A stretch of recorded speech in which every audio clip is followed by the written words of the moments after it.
backdoor problems? Preparation H has got your back. Make that backside! Our Bud Care lineup provides powerful, soothing relief from any kinds of backdoor discomfort.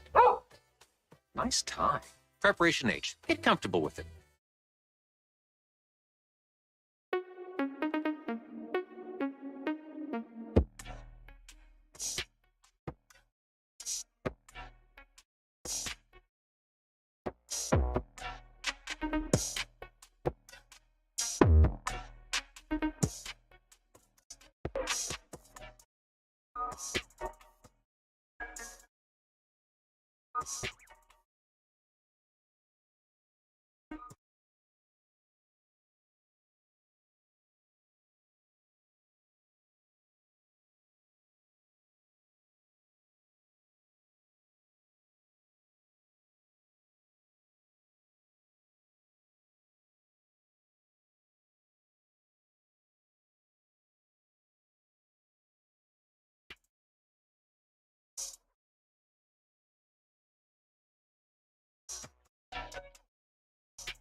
Good evening, everybody, and welcome to a special live podcast here on Inside Lowell. Homelessness splits Lowell into two camps, a podcast special. That's what we're calling it. A serious discussion, despite the fact that we may get a crack or two based on our pod squad tonight. But it's something that has been burning through the city of Lowell. It was a hot topic of conversation at last Tuesday night's Lowell City Council meeting. Topic exploded. immediately afterwards on social media. And of course, as is almost always the case, Inside Lowell was kind of at the center of it. We'll fill you in on all of it and introduce you to our podcast team, our pod squad, as we like to call them. We'll bring them on in. Let me quickly thank all of you for joining us this evening, and those of you who watch it on your own schedule. Want to also thank our sponsors for helping make tonight's podcast possible and for helping make Inside Lowell possible. Among them, our friends at Hafner's. This time of year, home heating oil is top of the mind for many Greater Lowell residents, and it should be, given the harsh New England winters. Don't take any chances with your family or your home. Hafner's takes the worry off your mind with their comprehensive services, whether you use propane or heating oil in your home. They offer quick, reliable, and friendly service. Call 866-IT-KICKS or visit hafners.com to learn more. Again, that phone number, 866-IT-KICKS. Want to also thank our friends at Reverie 73. I'm often asked for suggestions on local vendors all the time. Given how the cannabis industry is today, you know how it is. It can be confusing. It's relatively new. A lot of folks don't know the products, and quite frankly, they have a difficult time differentiating one dispensary from another. That's me. Folks at Reverie 73 take that worry away from you. The store itself stands up. The moment you see it, it's beautiful, it's bright. The knowledgeable staff is always willing to spend the extra time with you to answer any questions you may have. So whether you're new to the world of cannabis or you are a connoisseur, like that term, the team at Reverie 73 is sure to elevate your cannabis experience. Visit them at 1148 Bridge Street in Lowell or order online at reverie73.com. Thank you as well to our friends at Washington Savings Bank and Boston North Company. We'll tell you a little bit more about them throughout tonight's live show, and we thank all of our sponsors. And now with that, it's time for me to bring in the Pod Squad. You can see them here, resplendent in, Jack Mitchell to the left over here, resplendent in his Inside Lowell hoodie sweatshirt. Good morning to you, Jack. Or I should say good evening to you, It's Jack. morning somewhere, right? Those morning show habits take a while to die. You look good in that hoodie, my friend. I've worn uniforms in the past. I'm all about it. And I've got this hoodie. You got the hoodie as well? That and a mask. I can go into, what bank was that? Bite your tongue. I won't go there. Well, we know you have a mask. You probably still have a lot left. It's in my coat pocket. You can go to the next Antifa rally in Boston and you'll fit right in. Next to Jack is Michaela Hondras McCarthy, a.k.a. The Hyphen. Good evening to you, Michaela. How are you? Good evening. Long time no see. I haven't seen you since before New Year. So. I know. Happy New Year. Happy New Year to you. And of course, last but certainly not least, our friend Mike Bacigalupo, a.k.a. Batch, the guy who brings a rare combination of levity and seriousness to any discussion here on Inside Lowell. Well, I'm glad to be here. I mean, I feel like this could be tense tonight. Intense. You got it. Oh, intense. Oh, it would have been better. Yeah. No, that's good. We're also going to have a special guest calling in tonight. Lowell City Councilor Corey Robinson will join us. He's kind of been in the eye of the storm on social media based on the comments he made, but also follow-up statements that he has released as well. So we'll talk an awful lot about all of these things, and we'll clue you in. But the main issue that we kind of wanted to talk about tonight, and what really touched off the firestorm, was a speaker, Jamie Lynn Dillon, at the city council meeting. That wasn't Jamie at the city council meeting. There was a speaker at the city council Robbie meeting. Whalen? And this woman, Anna, I think. Is that what or that was December 13th? That was the last Tuesday night's council meeting. A speaker got up and basically, I don't want to say berated the city council, but said that they were treating people like second-class citizens. It might have been the same woman, Anna. Yeah, and then it was followed up. Blonde hair. Yes. And it was followed up on social media by Jamie Lynn Dillon from Life Connections and others. But basically what really set them off is the city of Lowell started taking apart tent cities or homeless encampments, whatever you want to whatever you want to call them. And that really touched a nerve. The Lowell litter crew, which was involved in one of those tent cleanups, they quickly did some backtracking on social media that we're going to talk a little bit about. The counselors, for their part, seem to be kind of digging on in, saying, listen, we sympathize with people. We understand it. It's a difficult issue. We'll continue to try to take care of it, but you can't have tent cities. That creates bigger problems, and that in and of itself is also inhumane. So let me kind of start with all of you here in the question. Did the city of Lowell do the right thing in breaking up those tent cities? Jack, let's start with you. Sort of. And Get off the fence. well, no, the thing Pick a is that side. I don't have to say yay or nay, right? I don't take these votes. So I get, you know how the councilors talk a lot and they go all the way around it, and but then they say yay or nay. I'm not obligated to do that. So I think there's positives and negatives about it. I am concerned. I've expressed concern, had conversations about pushing people at why the winter time, like why not in April, right? But then I've heard information and that winter protocol allows types of housing opportunities that aren't available in the spring. So it seems like it might make more sense to do it at the beginning of the winter, in the beginning of the winter protocol. So I'm not convinced it's the best way, but I'm not convinced that it's not the best way. That's why we have professionals and we have committee to kind of like work through this. I mean, I'm going to make you city manager for the moment. If you were city manager, would you have ordered that to be done? So yes, because the will of the council, all right, and this is a sticky political consideration. It's kind of like muzzles on pit bulls. They've got a bunch of people that want them because the pit bulls make them feel unsafe. But then you get a bunch of pit bull owners that are like, why are you muzzling my dog? I can control my dog.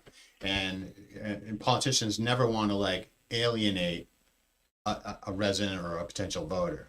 But I think the will of the council, the majority of the council anyways, not every councilor, is to do this.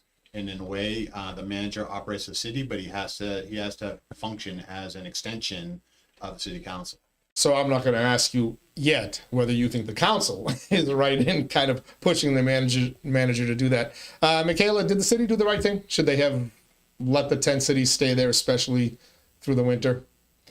I don't think so. I don't have all the facts about how this was done, but Jack, you had mentioned that they sort of did it in waves where they didn't break up tent cities where there weren't enough beds available for the people that they were sort of breaking. So if they did it in an approach that these people did have somewhere to go and it was clear they had enough notice, I could get on board with that. But I am curious about what sort of led the charge for this to happen in the first place. And I don't have all the facts, so I'm sorry. Right. Batch, Oh yeah, absolutely. you would have. Well, yeah. You would have done it in a heartbeat. Well, yeah. Well, not in a heartbeat, but I mean, I think I would have done kind of what they did. They have a plan. They're following the plan. I mean, there's 100 and something thousand people living in the city. I think this creates a bit of a danger for people. Between, we're not talking about a mom, her two kids, and a dad living in a tent. I mean, a lot of the people that choose to live outside are either having issues with drugs or they've got some mental issues. And I think there comes a point where you pass, sometimes you have to make a choice for people for their best interest. And I think, living in these situations, it's time to say, all right, we can't allow it for their good and for everybody else's good. Interesting. You're kind of hearkening back to a day where government and institutions routinely kind of institutionalize people for mental illness. Well, I mean, issues, and you're kind of saying, and by the way, there's a lot of talk about being able to do that again, given that mental illness is arguably the largest contributing factor to the homeless issue. But you're almost kind of saying it's for their own good at this point. Well, it's for their own good and it's for everybody else's own good. I mean, when you had communities of like 100 people, you could take care of the one or two people that were, not conforming, but not able to live in the society. And as things got older, as society got bigger, you had to have other solutions. And we've kind of, you had Tewksbury State Hospital at one time wasn't a terrible place. There was some good things that happened over there, and as problems get bigger and bigger, I mean, things have gotten out of control. So I'm not saying you go back to just institutionalizing, but well, yeah, maybe I am. I mean, maybe you got to say to people, this isn't working for you. This isn't working for us. You're not in a position where you're in a place to make a good decision. So we're going to make it for you. Yeah. It's not the government though. It's the community. What was it in response to? Like, what was the impetus for this to happen? So I think there's been a lot of complaints. The counselors referenced a lot of complaints from citizens. I know I've spoken to some of the counselors near some of the most visible encampments. I mean, that one that really kind of started the firestorm right off Plain Street. I mean, you get off Plain Street, you're heading to the Target or banging the left to get to McDonald's and wherever else on Chelmsford Street. And it was right there. It was similar to the one off Thorndike Street when your kid took the Thorndike Street exit off the connector a couple of summers ago. And it was just massive in the piles of trash. So it becomes a quality of life issue, I think, for some of the residents. And I think enough of them said something to the counselors that they decided to make it happen. Jack, I want to go back to you for a minute, though, because you actually penned a column for Inside Lowell. We published it last week called Brother's Keeper. In which you tackled the difficult part of this, right? Because it's, we said, I think we all are in agreement that the city probably did the right thing. And yet I got the sense we were all a little uncomfortable with it. I'm fine. Because the right of course you are, Mitch. But the right thing, as we are kind of defining it now, means you took away somebody's home. And as much as it seems pathetic, maybe it's mocked, that tent housed whatever belongings they thought were important enough to bring with them. So it does kind of bring up that moral dilemma a little bit of what's our responsibility to the homeless population. Jack, you wrote that article, and you did a lot of, by the way, you did a lot of good fence straddling in that as well. So I was impressed. I think what I talked about was the social compact, which is built into sort of our constitutional premises, right? Both the state constitution, which I referenced directly, but also the United States Constitution.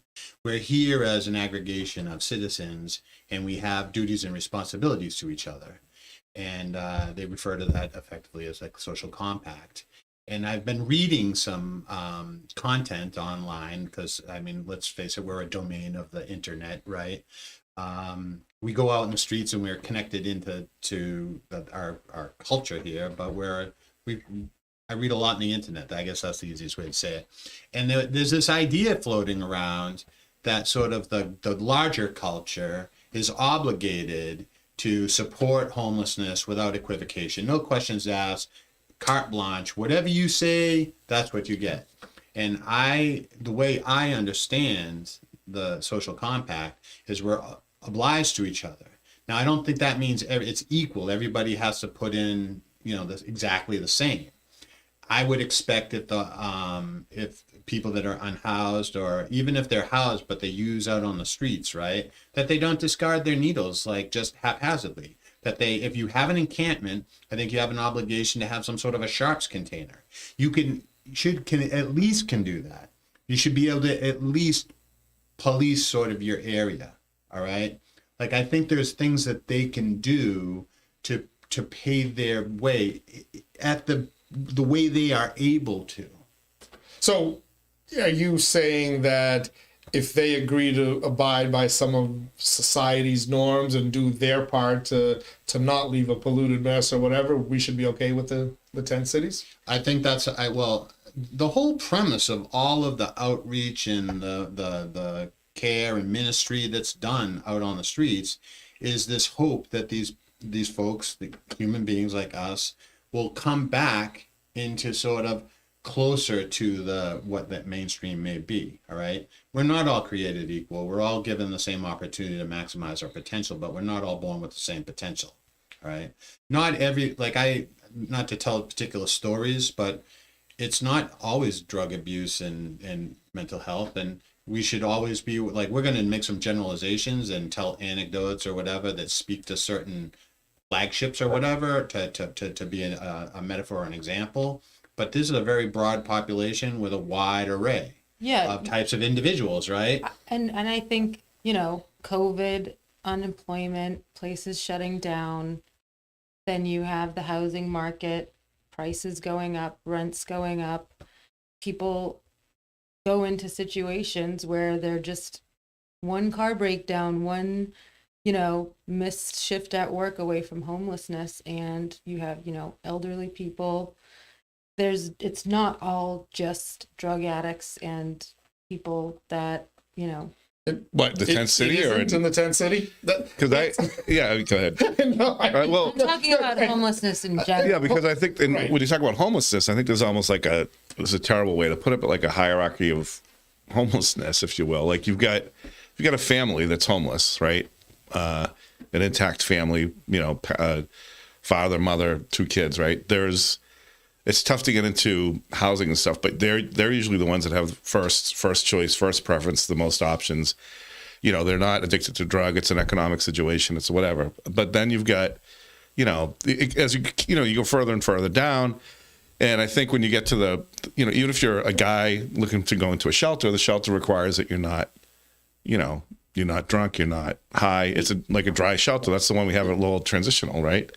Is there anyone living on the streets in a tent in Lowell today who is not there by choice because they don't want to follow the norms They can't. of society? And there are certain rules. The transitional living center, you can't be drunk, you can't use drugs. There are people in there who are in their own recovery or they've never been a part of any of it, and they wanna have a safe environment.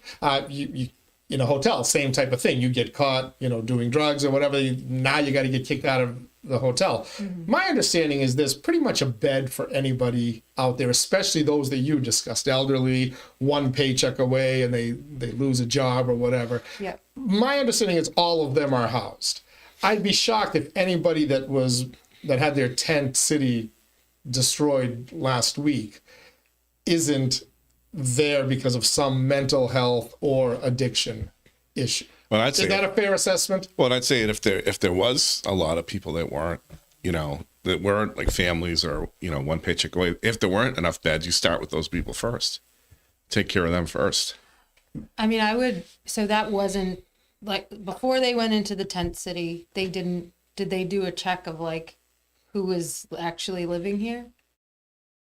Well, I think they would. I don't know. I haven't seen those numbers, but I think it's safe to assume that. I don't know if it's safe to assume that or not. I operate under that assumption. If Yeah. I'm wrong, I'd love to have somebody, prove me wrong. Yeah. But to me, the specific issue of the tent city, and it's part of an overall larger homelessness issue, but that in particular is pretty much mental health and addiction fueled.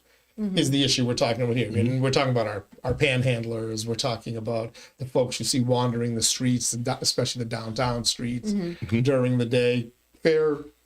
Anybody want to push back on that? Yes, but somebody's asking me, like, where's the link to this? And I'm like... InsideLowell.com. If they just go to... Well, I can't tell them because they can't hear.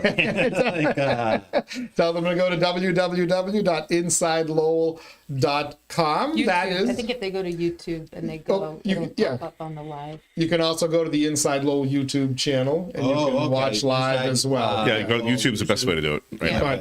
But you are watching our Inside Lowell special live podcast tonight. Homelessness splits Lowell into camps. Catchy little title, a Pod Squad special. I want to bring in, we have a special guest tonight, a city councilor in the city of Lowell who spoke on Tuesday night and kind of helped contribute to this firestorm. And in return, he's received some return fire as a result of his speech on the council floor or his little discussion on the council floor. But he has followed up with more on social media as well. And I want to give him a chance to talk a little bit about why he said the things he said on Tuesday night and why he's followed that up by continuing to kind of stand firm while also at the same time calling for, I think the exact wording is a homeless summit. I want to bring in Lowell City Councilor Corey Robinson. Councilor, can you hear us okay? All right. Hopefully we can hear the council. Let me just make sure we get him set up there. I didn't hear him on the microphone. Bear with us for a minute here, Counselor, but when the idiot radio host is trying to be the technical director here, where things sometimes fall apart. There we go. I think we'll... I heard him in the headphones. Yeah, did you hear him in the headphones? I heard him. Yeah, All right, there we go. All right, Counselor, are you able to hear us now? Yep, I can hear you loud and clear. That's All right, there we are. We can hear you better there. We'll move the headphones a little bit closer there. Tell us a little bit about what this last week has been like for you after you kind of pushed back on that woman who accused the council and the city of treating them like second-class citizens. Talk to us a little bit about that discussion Tuesday night on the council floor and what you have done in response since then. I mean, Tuesday, when the discussion came up again, it was kind of shoved and thrown on our lap because I believe the motion response on it the motion on the floor was in regards to ARPA and when organizations were going to be able to access and what the timeline looked like from the administration. And next thing you know, we're being kind of broadsided with a discussion around the unhoused again. And I mean, it's fine. It's working in the city for 15 years in DPW. This is nothing new. I mean, as a union president, I had to negotiate terms to protect the employees. That we have an agreement in place still, because we were being sent into unhoused camps repeatedly to clean out for years. And I'm talking good 15 to 17 years ago. And so, I mean, even before the courthouse was built, we cleaned out that area of land that was all overgrown in that abandoned lot at the end of Middlesex Street before you get up to the connector. So this idea of encampment clean out isn't something new that Lowell just started doing. It's something that I see both sides of it. And I think this past week, if anything, I've learned so much. I've been able to have conversations with so many people that have described their lived experience from different areas and different parts of this. It's a very complicated, pretty much situation. We have so many different subcultures that exist within this whole subculture itself. And there's many components that lead to it. And some of it is failures and are failures of federal, state, and local, as well as failures of the individuals, as well as failures of society and the community. And then there's also accountability issues. So when you look at all of the pieces, it's really, I think we need to take a step back and start separating this out. I think, for one, it's a balancing act for any elected official, because if we have 10,000 advocates and unhoused, we have 110,000 that are housed. And how do you find that balance? I have people have been sending me pictures of encampments on the edge of private property that just received a 5.5% tax increase, and the kids go out in the backyard to play, and they're looking at tents. In two camps that they cleaned out last week with the Public Works, they found 290 syringes in those two locations. Never mind the human waste that's laying around in the debris. I mean, it's one word I hear thrown around by advocates for the encampments is humane. I don't even understand how you can use that word when people are being forced or living in these kind of conditions. There's nothing humane about that.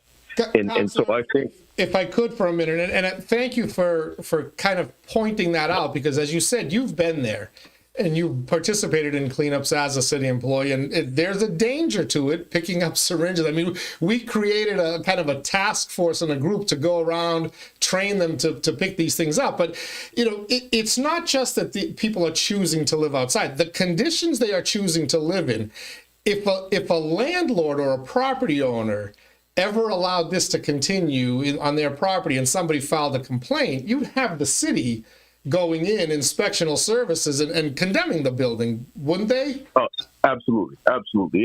It's I mean, human feces, and not to mention leftover food. Now we have a rodent problem in the city. I mean, so all of this stuff is compounding, and it's not pointing fingers or blaming anybody.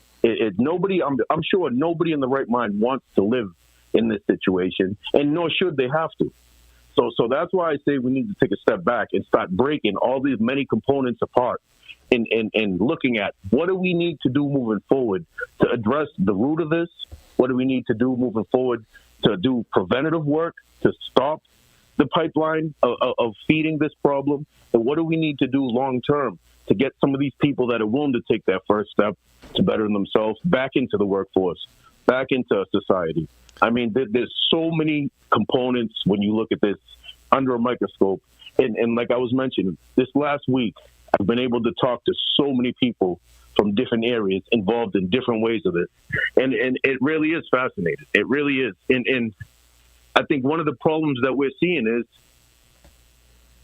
it needs an all-hands on deck approach. I think a misconception might be between the citizens and residents. Why isn't Lowell doing more to help? Well, let me explain to you.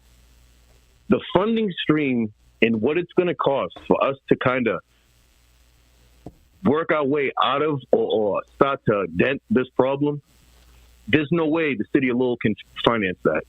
We need the state, we need feds, we need surrounding communities, we need organizations in the community. It's got to be everybody involved because, I mean, I've spoken to the manager.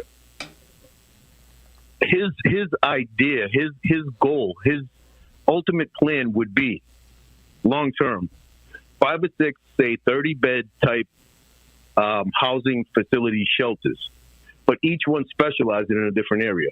So maybe one would be focused on youth, one would be focused on families, one would be focused on alcohol, one would be focused on substance abuse and non-alcohol, and one would be focused on mental health services, wraparound services. And that way, you can separate out the many subcultures that exist. Because if you think about it from this term, and this was explained to me by a few people, if you grew up in a household and your parents were alcoholics and abusive to you, okay, you left the household at a young age. You decided to turn to drugs. You swore off alcohol because of the trauma that you faced growing up in that household. Now, a one-size-fits-all shelter is going to force you, if you want help, to go into one roof and share space with alcoholics. And that can just re-trigger and hash back a lot of that trauma that you're trying to subside in silence that's going on inside. And that's what a lot of people are doing. And that leads to, I don't want to come inside. I don't want to be around people because I'd rather keep the noise in my head going to avoid having to face those demons. And I mean, you can only imagine what these people must be going through. And so I think as a city, what we can do, yes, we're going to have to, I think, continue to clean encampments just because of the public health aspect. But I think when we do that, we need to be respectful and responsible. I think the city of Boston's policy has been thrown around by some colleagues of mine. And I think that's along the lines, speaking to the administration, that's kind of along the lines that the administration is looking to go, to where we have some things in place that show we're doing this as respectful and humane as possible, to where there'll be plenty of notice given. We won't even attempt to relocate people unless we can guarantee that there's beds available and not just beds, resources to start trying to work on this if they're willing to do that at that point. Also, So as you were talking to these people and talking to folks, do you get a sense of, are these people that are, have grown up in Lowell? Is it a combination of people from other communities, or what are you seeing out there, or does it even come up? It hasn't really came up too often. And I mean, my guess is it's going to be a mix because just like Lowell, people come, people go, people are from here, people are from wherever and relocate here. I don't think that's even the issue because we are a gateway city. And I think if you're dealing with these issues and you're in Tingsboro, chances are you're probably not sticking around Tingsboro because A, there's not as many resources, and B, you probably don't have the drug supply or the liquor stores aren't on every corner. So is there any talk about, how to kind of get the surrounding towns to help out with this problem? I mean, again, and I believe the manager's been meeting with local leaders of the communities, surrounding communities, and I think that's a piece that needs to be included in this summit. I think we need to get everyone in one room, including the check writers, bring your checkbook, make your commitments, and how are we going to address this. And a lot of this is, in my opinion, it falls on the state. The state delegation should be advocating for help. I'd love to see a pilot program. The state is turning over surplus properties. How come none of our state delegation is down there asking, why don't we try a pilot program with, say, Superior Courthouse, where we can build it out and provide short, medium, long-term housing situations for the people with wraparound services. Partner with some of the organizations in the community in Lowell. So I think a lot of things have to happen in order for us to have a fighting chance. And I get it. People are upset because they collect what belongings they have, and then they get destroyed. And so I think moving forward, part of this policy when we do encampment cleanouts has to be we work with a partner that will take people's personal property once they get relocated into a hotel or into a shelter. And we have a location that will be safely stored and secure until the winter protocol is over or they complete whatever they need to complete. But I think it's good, if nothing else, that people are finally starting to wake up and have some serious conversations around this. Counselor, it's Teddy again. Just to back up to something that we were all kind of wondering, are there enough beds? Are you confident in what you and some of your colleagues said last Tuesday night, that anybody who wants a bed can find one, given that they're willing to, again, avoid alcohol, drug use, or some of the things that are not permitted either in the transitional living center or in hotels, et cetera? Are you confident that the city of Lowell can currently meet the needs of everybody who falls into that, who just needs a roof over their head? Well, no, I would never sit there and say that we could meet the needs of everybody because, again, we don't even know what those numbers look like, everybody. But I can tell you one thing. When the city goes in to do a camp cleanup, we know the number of people living at that encampment. And we can guarantee that we have beds available for those people before we even attempt to notify them that we're going to do that cleanup. So on a camp-by-camp basis, that's how we've been working. That's why there wasn't like a massive clean every camp in the city and just call it a day, because that would not be fair, that would not be humane, and that wouldn't even be realistic. We're trying to focus on notification, providing alternative arrangements in advance, get people situated, and a lot of times we're finding people are refusing. They don't want to come inside. Corey, it's Jack. I want to interrupt you for a second. We're going back in time a little bit because I've just been letting you sort of go about your business. The woman that came in that day, her name was Ann, right? And there was a motion on the floor regarding I'm getting a text from people that are advocates, let's say, right? The motion was in response to a homeless funding report, and she was talking about being treated as a second-class citizen while living in the hotel. She said it felt like jail. And then another comment is 290 needles is only 5 days of needles for 5 people. Because based on sort of usage, right? Okay, so 5 days of needles for 5 people. Now mind you, this conversation isn't about insulin. So 5 days of needles for people, and as society we accept that, and as society we're supposed to accept 5 days of needles for 5 people discarded in public space, and we're supposed to accept the risk that goes along with that. And we're supposed to accept all the things that go along with the human waste and the rodents. And speak to some of your employees. They find discarded syringes in public spaces like the library, the bathroom, and the bookshelves. Speak to some of your plumbing and HVAC people. When we go to turn on irrigation in the ball fields and they're removing the lids to the boxes, they're finding syringes in there. We found them in playgrounds. When South Common, we used to blow the leaves down there. We used to have to tell the schools, do not have the kids play in the leaf piles because they're loaded with syringes. And so that's the impact I'm talking about. It's to try to minimize 290 needles. At the end of the day, 290 needles is 290 needles. I mean, and that's something that's not acceptable. I think another thing, as I'm listening, there's a couple of topics that came up. One was you talked about Section 8 housing, and we wouldn't allow sort of squalor conditions in Section 8 housing. As far as I know, whenever there's some sort of a subsidy, certificate or whatever that pays it, there are annual inspections. Yeah. Right. Yep. So they can at least intervene in a condition at least annually. Right. Although it's likely that the tenant will bring something up or whatever, but at least annually. There's no mechanism to sort of enter the camps and say, okay, let's spruce the place up and you can go on about another year. In terms of the amount of people that are in a camp, and the process of the city is to sort of quantify encampments and say, if we've got 50 beds, we could get 10 encampments of 5 people, but we won't do that next encampment because it'll push past the threshold, right? But there's a type of uniformity that's assumed amongst the folks that are out there, right? And Corey actually spoke to it, like you can't. There's friction sometimes among the populations, right? Because of certain traumas, the drug addicts don't want to be with the alcoholics, or the alcoholics don't want to be with the drug addicts. There are people that are homeless that are neither of those. I mean, I heard a story recently of an individual that was working and was in a family-owned business, and then that came apart somehow because of another family member. And we've all heard stories about family members that sort of do wrong, right?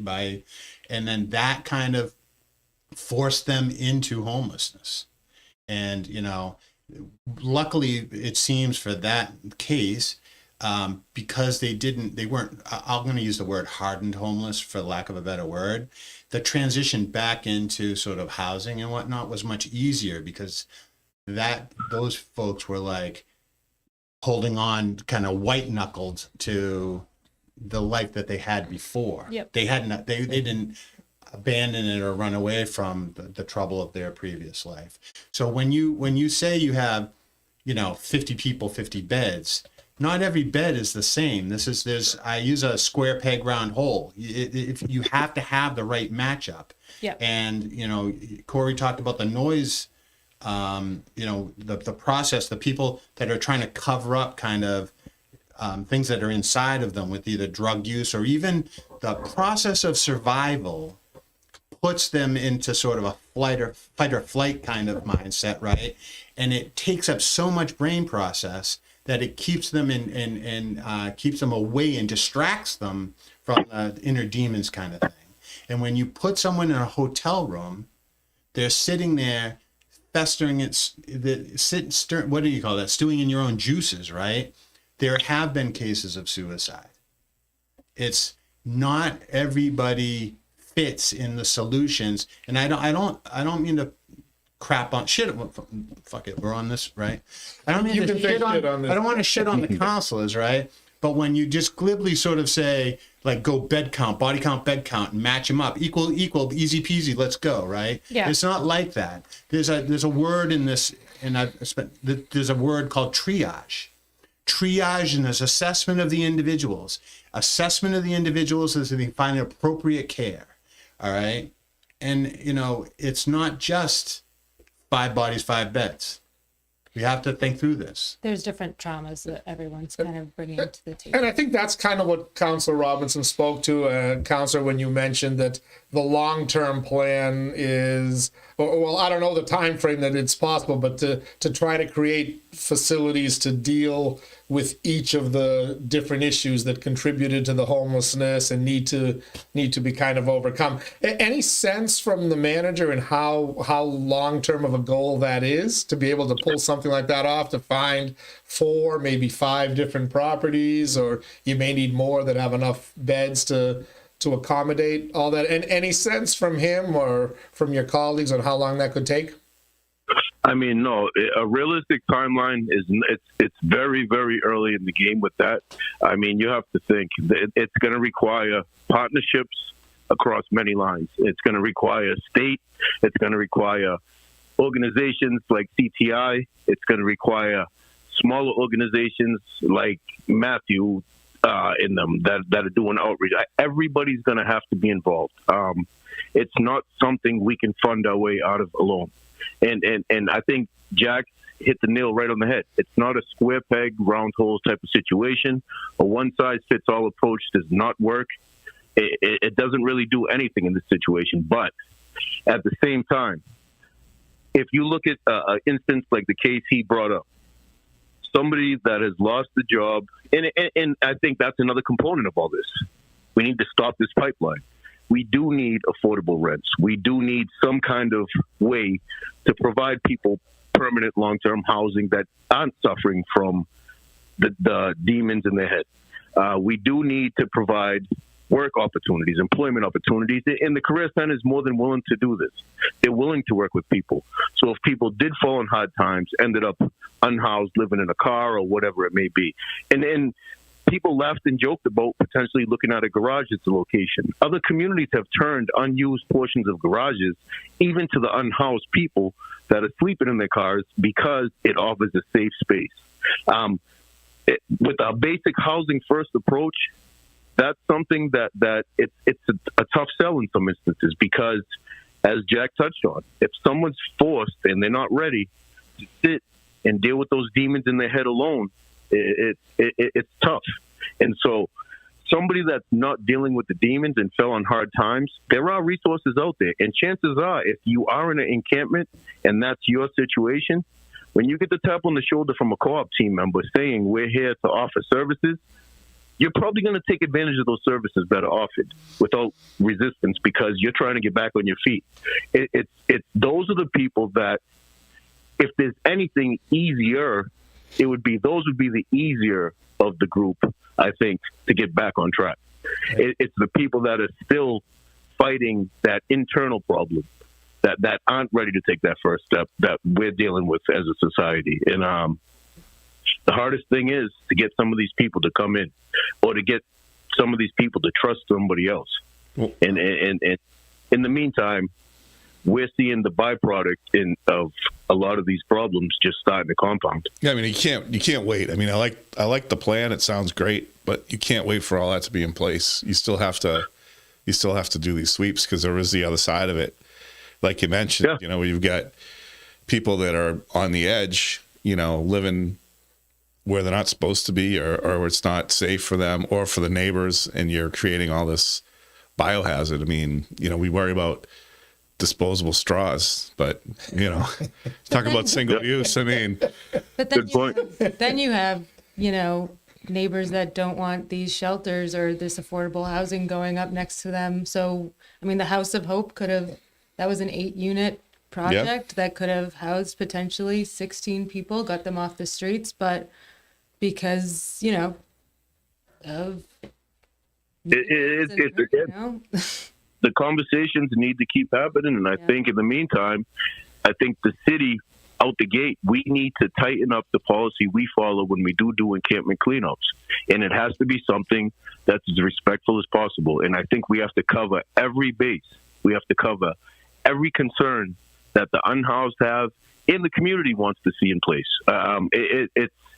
It's a group thing here. This isn't a dictatorship where the council or the manager's looking to say, we're doing this regardless of anyone's thoughts and feelings, and we're just going to keep moving. No, that's not the case at all here.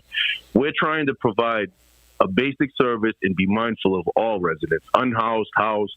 It's just that balancing act is tough. And anyone that thinks that you can click your fingers and find a solution, none of this is going to be fixed overnight. It's not going to be fixed in a year, 5 years, or probably 10, 20 years.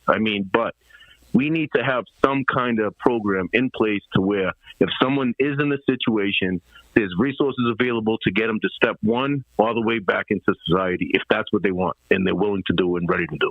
Councillor Robinson, want to thank you for joining us tonight here on our special podcast. Good luck. It's I think I made a joke off here that this problem's been around since God kicked Adam and Eve out of the Garden of Eden. But if the Lowell City Council and the Lowell City government is able to find a cure for homelessness, we could probably bottle it, sell it, and help get a better budget.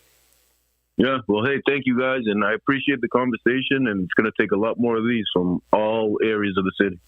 All right, thanks, thank you. That is our Lowell City Councilor, Corey Robinson joining us. You are watching our special podcast tonight, Homelessness Splits Lowell into Camps, a live Pod Squad special. I'm Teddy Panos, joined by the Pod Squad, left to right, Jack Mitchell, Michaela Hondras McCarthy, and Batch, aka Mike Batchagalupa. I want to take a quick moment to thank our friends at Washington Savings Bank for helping to make tonight's podcast possible. Washington Savings Bank got a great offer for you. Open up an account anytime between now and March 31st, and if within 30 days you get $1,000 directly deposited in there, paychecks or Social Security checks or something that a qualifying direct deposit. If you get $1,000 in there within 30 days, they'll give you an extra $300. 30% return on your $1,000. Take advantage of that offer. Find out about all their great products and services. WashingtonSavings.com. I want to thank our friends at Boston North Company as well. Retail, restaurant solutions, all sorts of products, services, signage, you name it, they've got it all. Credit card processing for small business folks out there. I've been dealing with them, using them for 10 years now. Unparalleled, unmatched service, local service, locally owned, Boston North Company. Thank you as well to our friends at Hafner's. In addition to their auto pay and auto delivery, Hafner's offers seasonal budgets and prepaid plans. They offer propane and oil at a competitive price, next day delivery, and 24/7 service for oil customers. Call 866-IT-KICKS. That's 866-IT-KICKS, or visit Hafners.com to learn more. And our friends at Reverie 73, thank you to them as well.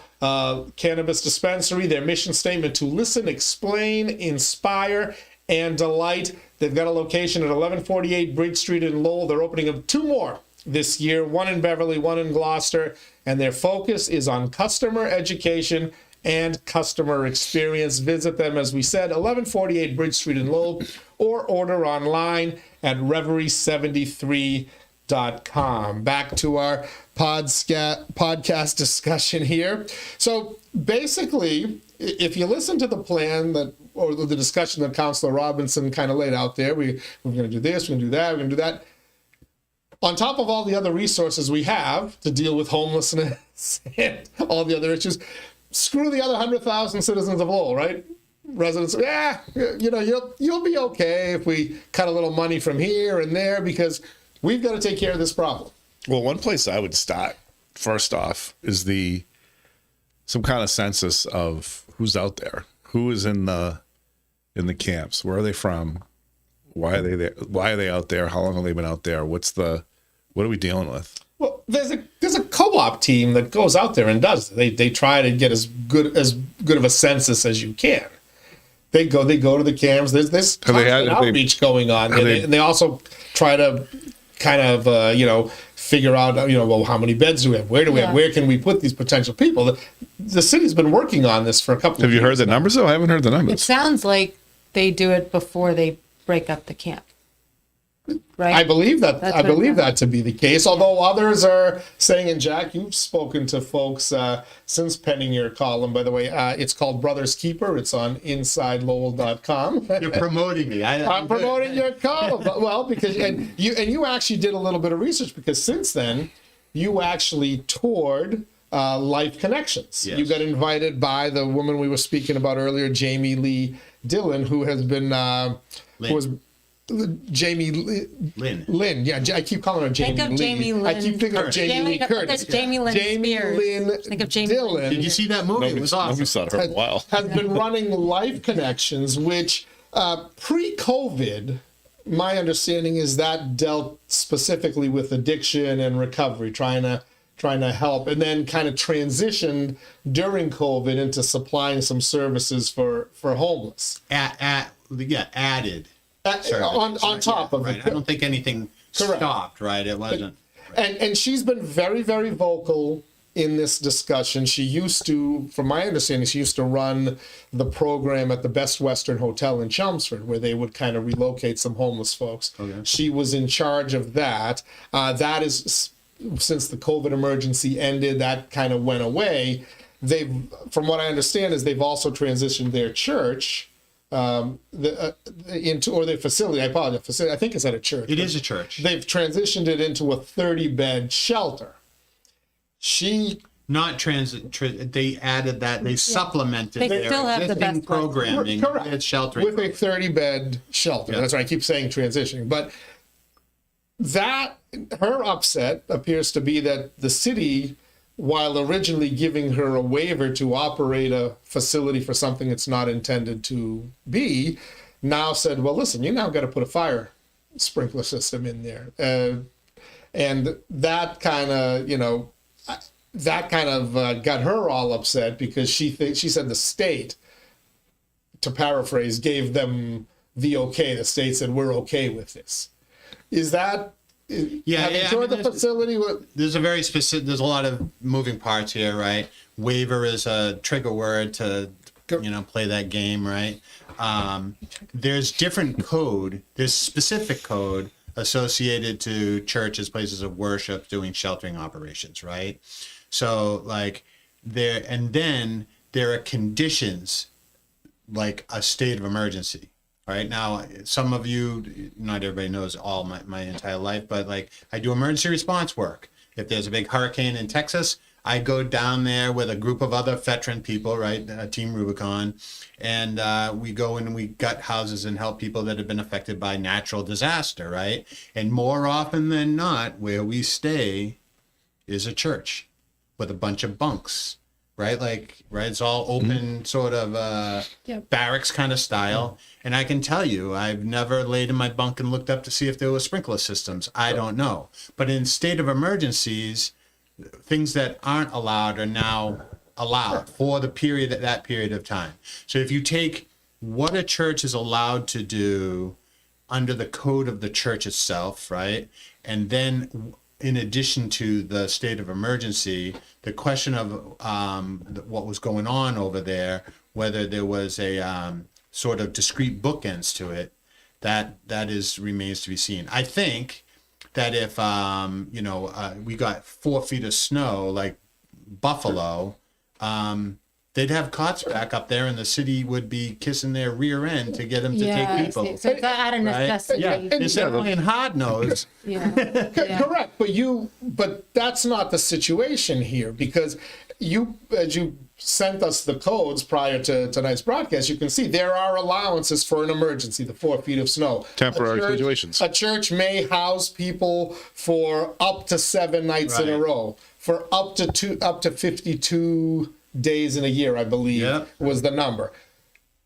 It sounds like what they were doing over there, or what they're trying to do, is kind of a kick the can down the road. I don't want to call it I don't want to call it an end around, but it's to try to provide 30 beds for an indefinite period of time, year round, without meeting some of the codes. And I can tell you, as somebody who's gone through the process of helping open up a 28-bed facility, that you got to do a lot of dancing to put 28 people into one structure. And if you don't, you're not getting licensed to do that. An emergency situation is an emergency situation. But we're like, what, 2 or 3 years into this, where it's been getting used for a long period of time? It sounds like it's routine, right? Because for you and for all of us, a sunny day in July is a sunny day in July, whether you wear a mask or not.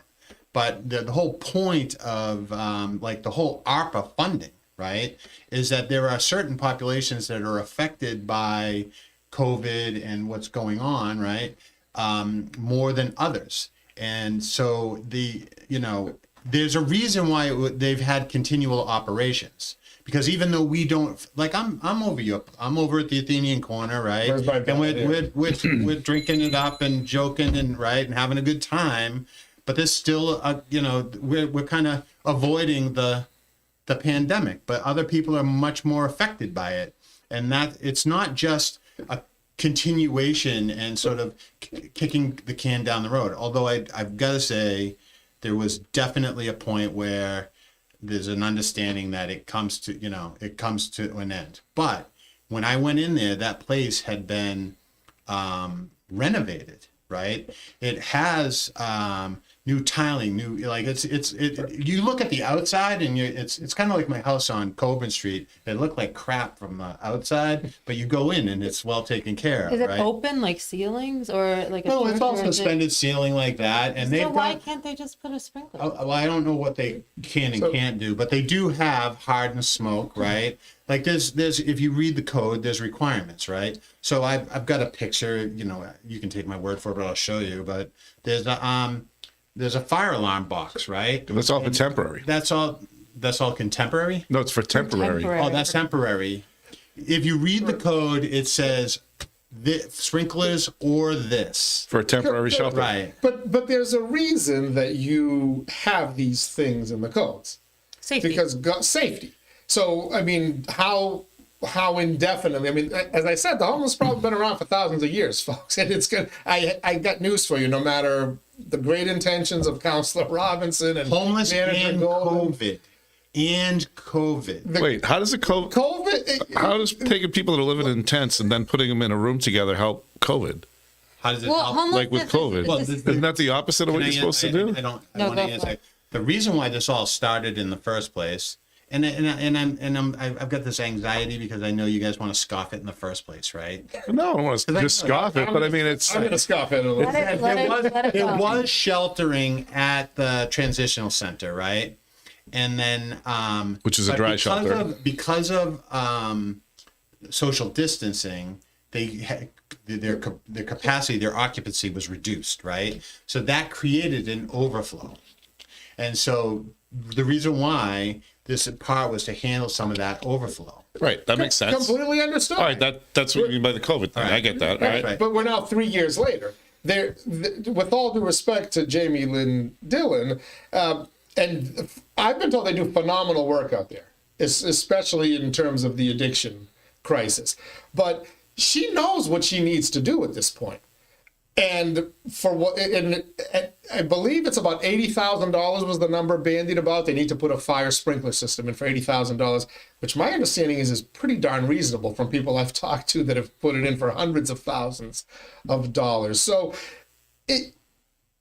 if that facility is needed that badly for those 30 beds, then we should be able to come together pretty quickly as a community, raise $80,000, let's call it $100,000 because they probably need a few other bells and whistles, and then allow the transition to happen. Right. So what's But we can't just keep fighting over things and saying, well, we just want to be able to do this because the alternative of a hotel is not okay, or we should just let them live out in a tent. It's like, I have a hard, I understand people are well-intentioned in this issue, and I don't want to sound cruel, but you can't allow these conditions to continue. As the conditions Councilor Robinson described, which are accurate, you can't allow these to continue just because some people can't conform to whatever the requirements are of living in a place that has a roof over your head. There's two parts to this, right? One is sort of the facility itself.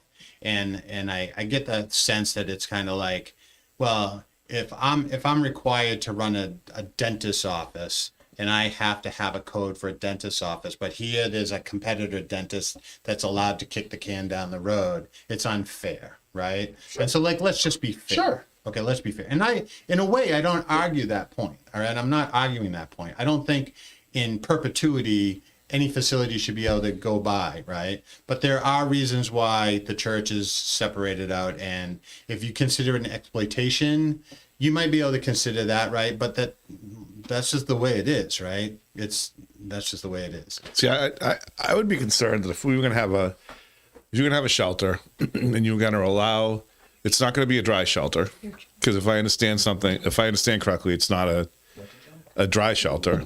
I would be making sure that you had the highest level of safety in there, because if it was it's not a dry shelter, so you don't know what's gonna. yeah? You keep coming back to this point. Yeah, because if you're gonna have said people can light their beds on fire. right, if you come in here, right, you walk outside, you shoot up, you come back in. There's a good chance you're gonna Knock something over. fall asleep with you have a cigarette, you're gonna light up inside there, like. it's dangerous. Like, There's a good chance that if you take a person that's got, we've been talking about noise and the inner demons, right? And you stick them in a hotel all by themselves, that next thing you know, you find them with their belt around their neck. All right. So like, But if hotels we have want to sprinklers. play, yes, they have sprinklers. No, it's true though. up in Also your for the- balls, right? also Like for we're playing lightning strike. No, All right, and no, you it's wanna not say lightning this strike. all It's a the time. legitimate concern. You're Also talking for the about two different populations. firefighters, They too, have the full times. safety- They don't just close the door and there's 2 full-time staff that stay awake, right? They have staff. And if it's like Tewksbury State Hospital, they do where like my wife works, they do what are called checks, right? And so they check on things because believe me, if you're dope sick, you don't fall asleep for 8 hours or whatever, right? Like there's a lot of stuff that's going on in these shelters, and the staff are trained to handle all of that. I'm not trying to accommodate it, but like we're talking about code enforcement, and Michaela wants me to get to my anecdote. All right. I don't want you to forget. There's a local place. They were starting up restaurant bar, right? They're getting their feet under their under their legs, and they've got permitting processes and inspections going on as they ramp up, right? And because of that, they have an attorney that's helping them with the permitting process, right? They've got carpenters, electricians, plumbers. Inspector A from the city of Lowell shows up and is visiting frequently and saying, this is good, we're moving along, right? And there's like there's momentum. But then bad cop inspector shows up and flies off the handle and reads them the riot act. And then Inspector A kind of backpedals, That's not good. right? Then the establishment owner says, well, I have an attorney that I've been permitting. My attorney is very well versed in sort of the workings of the city of Lowell. I'm going to have my attorney make a phone call, sort of sort through all of this, right? The other thing is that like an attorney can also work through code violation because they're more fluent in sort of like, are you applying this chapter verse? Like, they're just better at that, right? So the calls are made, bad cop inspector comes in and does the mea culpa with his, and everything changes. And, apparently, there wasn't the code violations or whatever, the concerns, and the inspector didn't have a leg to stand on. So they moved on. I think I may be familiar with the case you were talking about. No, that's not the case. This is troublesome. That's not the case here at Life Connections, to our understanding. There is some feedback that's coming into things we discussed that I want to get to on our YouTube page. By the way, who's monitoring the Facebook page? I am. Okay. I don't see any. On our YouTube page, Dante says, I think they should have let them keep their belongings since they've destroyed the camp near the McDonald's on Plain Street. I'm the assistant manager of the Walgreens, and there has been an increase in theft. I think the implication there from Dante is, well, they took all their stuff, and now they're going in there shoplifting from Walgreens, etc. And again, it sounds cruel, right? You took their stuff. Oh my God, you didn't give them notice. Because there was talk on Facebook of, a landlord's going to give you 24 hours notice before you They gave them notice. Kick them out. Yeah, a landlord collects something called rent. And you sign a lease that says, I will pay rent and I will maintain the property under these conditions. There should be notice given. So right? So there is notice given. Yeah, okay? there was. Yeah. Just so you know, the co-op team goes at least twice a week to get updated numbers and context. Okay. When it comes time to breaking down the encampment, the co-op team gives 3 weeks notice. Then they show up and give 2 weeks notice. Then they show up and give 1 week notice before taking down the encampments. And each time they give the notice, services are offered. That's fair. So my question is to all the do-gooders out there, what else is a city supposed to do? Just Who's the let co-op? it stay there? Who's the there's a co-op team that goes out there and does it. The public health department. I'd love to see the numbers. Police, fire, mental health It's a experts. team. It's a team. And Coal an inspectors for the EMT. city. Right. Yeah. Yeah. So they're trying, and it sounds cool. What really bothers me is this impression that some of these homeless advocates are putting out there, that the city's cold and heartless and they're not doing anything. And that couldn't be farther from the truth. Yeah. Well, you have stories like what happened on Mass Ave in Boston, like that was, Mass and cast. yes, yeah, that wasn't right what happened. So maybe people have those assumptions about what's happening, but that's good that it's being cleared up. I got a couple of comments. Yeah. This is from, doesn't matter who it's from, but this was saying there's a gentleman downtown. He harasses people, has a history of violence. Cops ignores, police ignore him because when he goes to courts, nothing happens. What do you do with people like that? It's like involuntary commitment has to happen again. Committing someone to a mental health facility. They're doing that in New York. That's and the shit is hitting the fan. Yeah, Mayor Adams is trying that, and I'm not sure we're ready as a society to go back to the. So we have something similar with Lowell, right? I'm sorry, but the you know how there's been the whole intervention with mental health police officers, because police officers aren't going to go home in a body bag if they can help it, right? But when somebody's mentally ill in episode, it's, if we can try to avoid putting them down, let's do that, right? So we have this whole pilot program, and we have mental health worker out in the cruisers, right? And my understanding is from just one sort of commenter, somebody that advised me on this, is that individual can quickly expedite the process to sectioning people into care, right? That's good. Where police officers, based on sort of the rules and regs that they follow, that gets extended out and it prolongs the time for the person to get the care that they need. It shouldn't be on police officers to make No, these. they don't have the background. That's not what they become Right. police officers for. Right. People become social workers and mental health workers and have the training to deal with this. And it should be treated more as a mental health issue. People are going through different traumas, like Councilor Robinson mentioned, and it should be dealt with in different ways. Teddy, I think you'll appreciate this one. Time for us to start a nonprofit to perpetually attempt to solve this issue. The cash flow will be limitless as we find housing for 27 different tiers of homeless folks. How many administrators do we hire right off the bat before we even provide Okay, but service? who else will come in and do this? Like, what if a nonprofit doesn't come in and do this? Who else is going to fill that need? Well, can we start by centralizing? Can we pick one nonprofit to be in charge of it? Why? Because I think a little bit of what's happening here is there's a little bit of a turf war. There's only so many funds available. And I think there's some folks are upset that their funding is potentially getting pulled and going in other directions. They're all fighting over the ARPA money. Well, I think when you hear what Corey laid out for Tipper's plan, I think the church seems like they'd be ready to, take in anybody doing anything. So they could be, get the fire thing in, get their $80K raised somehow, and they could be part of the solution. That would be the best solution.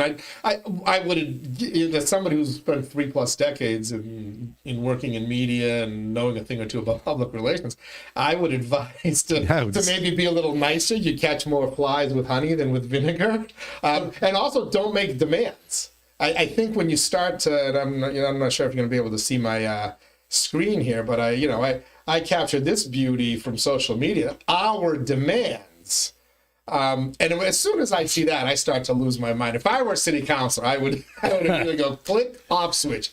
No sweeps, no evictions, right to inhabit unused property. All right, that's insane. Now we're done. Now you've told me that you're nuts. Yeah. Okay. No development without community. They're not nuts. Yeah, they are. Yeah, they are. No, they're nuts. They're arrogant. That's an and unreasonable. They're actually ungrateful. They're communists. The people who are giving them this money. They're not nuts. They have a fundamentally different political philosophy than you do. Right to inhabit unused property. I'm on Lowell Live feed. Like, if you went after the whack job insurrectionists, like I go after the cage folks and now elements that are operating through Llama, right? I would have less of a problem with you. But you are an apologist for the right-wing nuts. Find me an insurrectionist. I'm not going to go after the founding fathers and the people who ran the Boston Tea Party. What do you want me to do after them? That's an insane comment. I'm doing my best. It's not insane. It's communism. There's people that refuse to acknowledge that there's private property rights, right? Now, pragmatically, if something is unused, but they don't, what I always think is like, you can't just allow people to use your property. There's squatter rights, there's what do you call that? When Liability? no, there's liability. Right? Litigation? That's right. That's right. Stealing all the copper? I can guarantee that if I had an airplane hangar and I said, hey, like let them tent in there, right? You'd be out of copper in a as soon as day. there would be like a rape or a murder or something, right? Lawyers would come in like wolves, Yeah. and I'm on the hook because I'm rich enough to own an airplane hangar. Exactly. Right? And so, like, the do-gooder ends up getting it in the wazoo because, and that's not really even a condemnation of the folks that are taking advantage of the opportunity, right? There's other folks. One of my premises of poverty is big business is, where does the money go? The benefit recipients are just pass-throughs.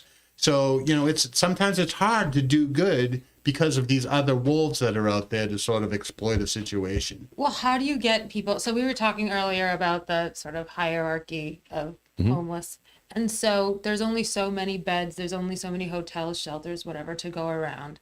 So how do you get the homeless families that are living out of their car, or the elderly, the people that do have the potential, like easier potential, Low-hanging fruit? Yes, yeah. Not to describe people that way, yes. Yeah, well, they're human Yeah, beings. yeah. I don't mean to. But right. how do you get them into, a stable housing situation? You need more affordable housing in the first place, right? So focus on moving those people into stable housing conditions, getting them into jobs, a way to get to the jobs, better public I'd transportation say to get we've to done those a pretty good jobs. job of that. I'm not sure anybody kicked out of the Plain Street tent city falls into what you just described. I'd be Right. shocked. Well, you if have they lots did. of people. I mean, you have lots of people in Methuen, lots of immigrants in Methuen that are families that are, they're just almost like a small step away from being able to function in society. I think we do a pretty good job of helping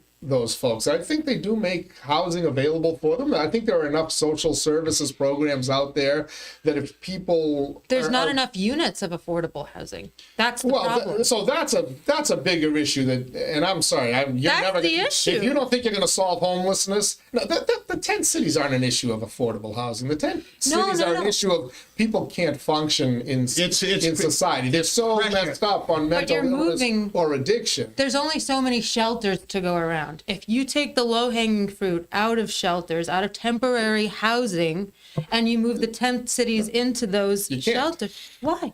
Because you can't create an environment where it's Jack talking about one person in a hotel room may take their own life. Get 30 people in a shelter in a free-for-all doing drugs, drinking, doing whatever the hell else It shouldn't happens. be that way. It should, but there are some people who don't. It's not a can't cage match, Ted. cooperate there. It's not a cage match. Like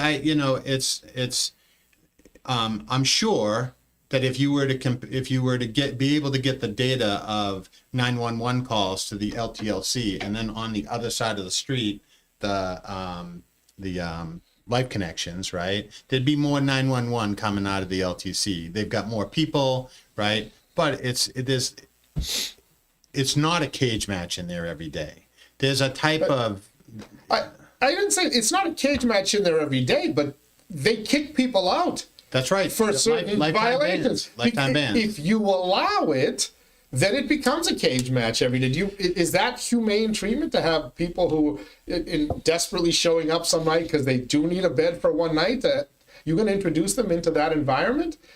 As Councilor Robbins said, that's more inhumane than anything else. There is a downward pressure, right? Because the way the systems are kind of built is the people that are white knuckling it, that have more hope to recover, right? That's the system is made for that, to try to, like, one thing I heard at a council meeting, and it wasn't wrong, but it wasn't completely accurate. They were talking about the LTC expanding a facility, right? And I got to check up what the language is, but they're putting up one on Westford Street. And in the council meeting, it was described as a shelter. But what they're building in Westford Street is not shelter, to be technical, right? It's a type of supported living something or other, right? I'm trying to find the language here. It's permanent supported housing. So this is kind of like the graduated folks, the ones that have sort of got their shit in one bag, right? Like you wouldn't want your kid to marry them, right? Like, let's be real, but they're not. They're moving. They're doing it, and this is a game of shoots and ladders, right? This is a game of shoots and ladders. People make lots of recovery, then something happens because of the demons, the baggage, whatever it is that they've got, right? And choice is a word I hear a lot, okay? But like, it's sometimes it's choices, but it's when you have these folks. If you ate lead paint as a kid and you're diminished, like your ability to choose is less. You don't have the same. We're not created equal with the equal opportunities. Well, that brings up. I understand. Again, I've heard stories of young girls that are addicted, they're homeless, and because their mother pimped them out to the drug. I mean, I don't even know how these folks are still alive, and yet. They go through whatever they have to, long-term treatment, and then they need to find the next step, as you described, safe, supportive housing. We get all that. The problem with the people in the tent cities is they cannot survive in that kind of they won't adhere to the rules required to live in that. You can't have safe housing, supportive housing, if you've got a free-for-all when it comes to drug or alcohol use, because then it endangers everybody else in that setting. That's and I bet you Life Connections knows this firsthand in what they're experiencing. And if they ever get the ability to become a permanent 30-bed shelter, they're gonna find that they may not be able to use all 30 of those beds because a couple of the folks are going to scare off people who are serious about getting things squared away. They're with an organization like that, and then they're not the only one, all right? But they're where the axe meets the grindstone, right? Like in intake, so I think one of the things is about right-fitting the accommodation to the individuals. Mm-hmm. And that's not necessarily enabling. And I it's not that I don't share some of these sentiments, right? Like I had a brother that lived in my mother's basement until the day she died, right? Like I know something about enabling. It's like, but that, I struggle with this, but at the same time, it's not about pull yourself up by the, bootstraps and, get your shit in one bag. Hey, I wouldn't say I was a drug addict. I was a drug abuser, right? And I had a circle of friends, and it was all fucked up. And I joined the Army and got the fuck out of Dodge. And I straightened my life out. I married well. I married a farm girl, basically, right? That didn't have any of those sensibilities. And I went through a process. And when I had to kick my brother out of the house because I was one of the executives, right? He said, "You don't understand, like And I said, "Buddy, you made choices." I used the argument of choices. And he said, "What choices do I have?" And I said, I made a choice. I went around the world and I got away from, otherwise I could have just been pushing them out of the way. You had that choice. Because I have most of my faculties, right? Like I have ADD or whatever, but I didn't eat lead paint when I was a kid. But do you just Batch, is it enabling? If we allow those tent cities to remain there without trying to do something about it, it's enabling. Is it enabling? Yeah, and I think there's a lot of. It's almost like you're making this horrible situation as comfortable as possible for people so they can continue in this terrible situation. I mean, at some point somebody's got to be the adult and say no more. When it's harming the collective good of the community. Yeah, which it sounds and like them. It is. It's hard. But that's what I really liked about Councilor Robinson's approach of, okay, you have alcohol abusers go here and you have different sort of places for different people to go because it is treating trauma. And some people might get really triggered by these environments. You had a group of friends that you had to remove yourself from to get better. And people might have a similar situation based on their traumas and their, And is Lowell 100% correct, by the way. I don't think all of us would agree that this is a good approach. I think it might be kind of a dream approach. But Why? what's annoying to me is that Yeah. Well, because he said this on the council floor Tuesday night, he said, you can't allow this to continue, and kind of backed it up despite starting to face some criticism. Now there's certain people out there on social media who are like treating him like he's the devil. And because he found a problem and came up with a solution. Well, because he sees both sides his solution and says, listen, we can't tolerate this situation. The status quo of the 10 cities cannot be tolerated. Well, good for him. Good for him. And we gotta, unless you guys want to say, I'll stay here all night. I'm fine. But I do want to talk a little bit about the organizations that are trying to help. But before you do that, I just have one more question. So we talk about, why does it all have to be Lowell? And is this the best environment to try to do this? Put that point in, yeah. Like a lot of everybody that's in a tent city, it's not some kid that grew up on 3rd Street, right? There's people from all over the area, and you're trying to do services in the same place where all the drugs are and everything else. Like it's just, and the towns have some responsibility in this, and our community Lowell has to be the one to pay for it, to have it housed here. Like it's a regional partnership. It should be a regional partnership. You know what I would do? For every 40B you allow, you got to add so many beds of homelessness or whatever. What's a 40B? It's when they let developers make a ton of money by throwing some like 10 units of housing in a community. Like nice, like the lofts, or like Westford might have like a nice, like 2 acres. Yeah. And your community is built out so the developers can make more money. They get rid of the rules and let you build like 100 units of market rate housing, but you put like 20 low income, and so the developer makes money and whatever. I would tap something on where you got to put beds or shelters. If there's gonna be that much money in housing you're creating, you got to put in some services. It's like carbon emissions, but exactly regional. It's like the same. The towns got to pony up. This is 100%. So it's and we've actually heard that talk came. So it's like a tap on how nice your town is. Yes. So if you're Groton, you have to have a shelter. Kind of money. You should have a shelter in Groton, because if you're from Groton and you become homeless, you should be able to stay in your own community. That in a way that No, I'm serious. Well, that comes to the affordable housing discussion as well. There's housing is based on cost to build and cost to acquire land, and it's common economic sense that where the land is plentiful, it's cheaper to acquire the land. You can't keep putting affordable housing in cities that don't have land, big cities, your Bostons, your Lowells, sorry, whatever. At some point, somebody's going to say, there's a whole big state out there in Wyoming. Yeah, people, go move, man. Montana. We're built out. How about we put some affordable housing, try to build? I bet you can build it a lot more affordably out there. Yeah. And this whole time, well, you got to put it where the services are. It's easier to move the services someplace. Be cheaper for everybody than it is to move, millions of people who are dealing with these issues and need those. Go where the work is. So not to rain on your parade, but in a way, okay, we do get subsidized for being a gateway city. We get subsidized for being a gateway city. The funding streams are a little bit different. Sure. But one of the easiest ways, the low-hanging fruit to sort of point out, is how much do we spend on the dollar to build a high school compared to Westford?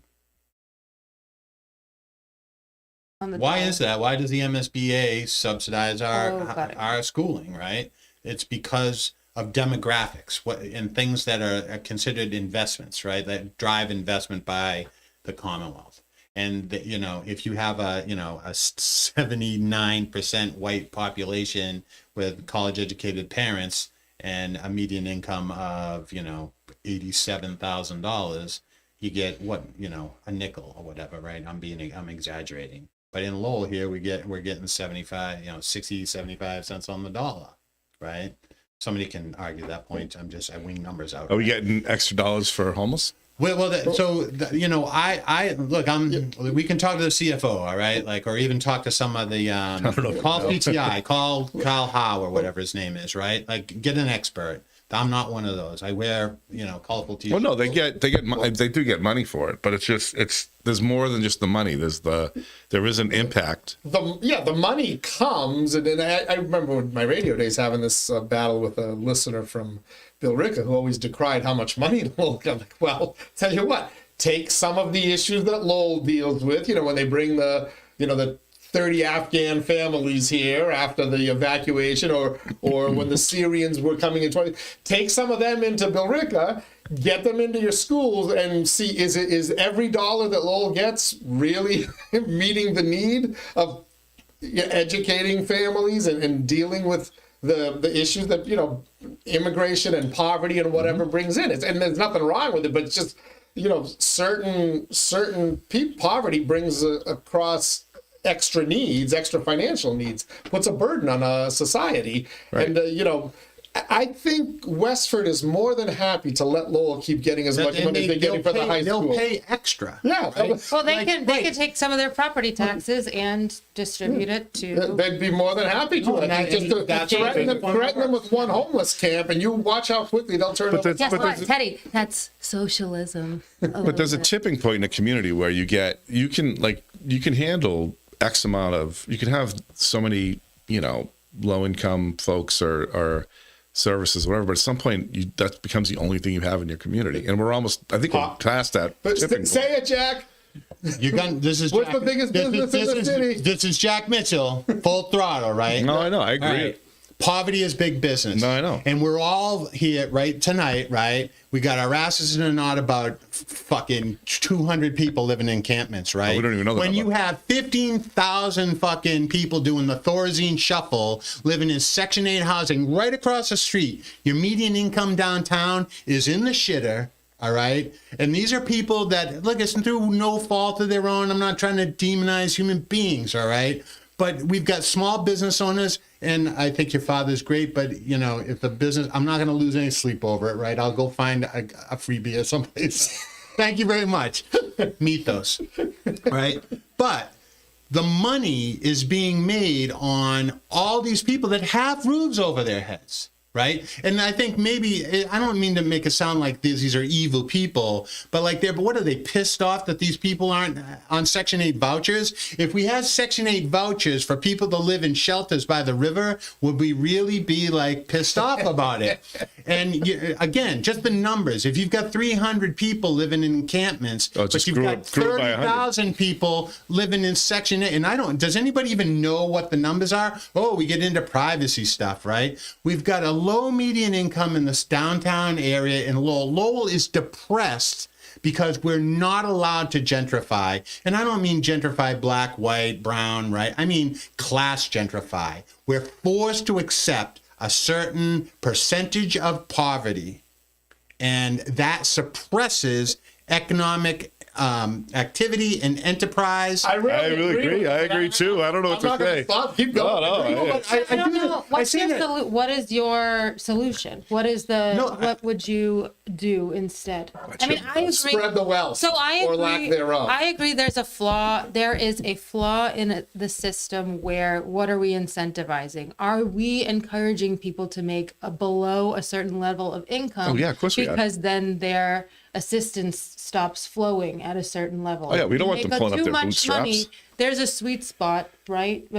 What are you encouraging? They don't.